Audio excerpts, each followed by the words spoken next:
होते हैं जो सोचते हैं कि आज ये काम ख़त्म हो जाए फिर मैं कल आराम से चैन की सांस लूँगा। लेकिन उनकी ये सोच बिल्कुल गलत है, क्योंकि जीवन में काम कभी ख़त्म नहीं होने वाला है, ज़िम्मेदारियाँ कभी ख़त्म नहीं होती हैं।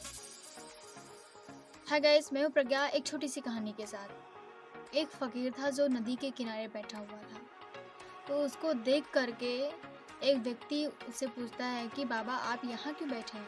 तो वो फ़कीर बोलता है कि बेटा मैं यहाँ पर इसलिए बैठा हूँ, मैं इसका इंतज़ार कर रहा हूँ कि ये नदी का जो पानी है वो बह करके चला जाए, तब मैं इस नदी को पार करूँ। तो वो हंस करके व्यक्ति बोलता है कि बाबा आप बिल्कुल पागल हैं क्या?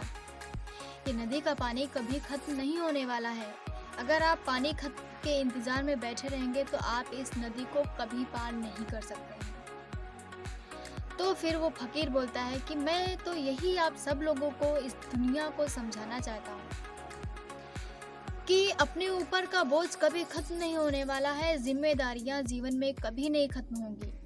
सोचते हैं लोग कि ज़िम्मेदारियाँ ख़त्म हो तब हम चैन की सांस लें, तब हम कहीं घूमें फिरें, किसी की सेवा करें, बट ये बात बिल्कुल गलत है।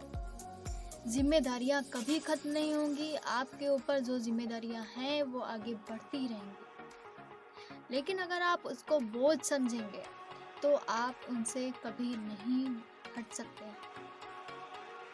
इसलिए ज़िम्मेदारियों को बोझ समझना बंद कीजिए और आराम से चैन की सांस लेकर के उनको पार करते रहिए। वैसे भी ज़िम्मेदारियाँ ख़त्म नहीं होती हैं, लेकिन फिर भी कोशिश करिए, लाइफ में आप सक्सेस ज़रूर होंगे।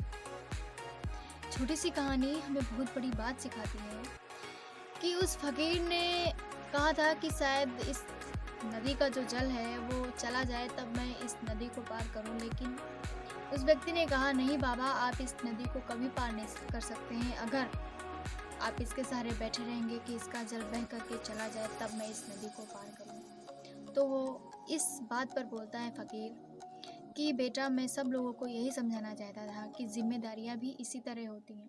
लाइफ में ज़िम्मेदारियाँ भी इसी तरह होती हैं, उसको कभी ख़त्म नहीं किया जा सकता है। प्रज्ञा आपसे हमेशा यही कहती है, कुछ ऐसा करो अपने दिमाग से जो दुनिया सीखना चाहे आपसे।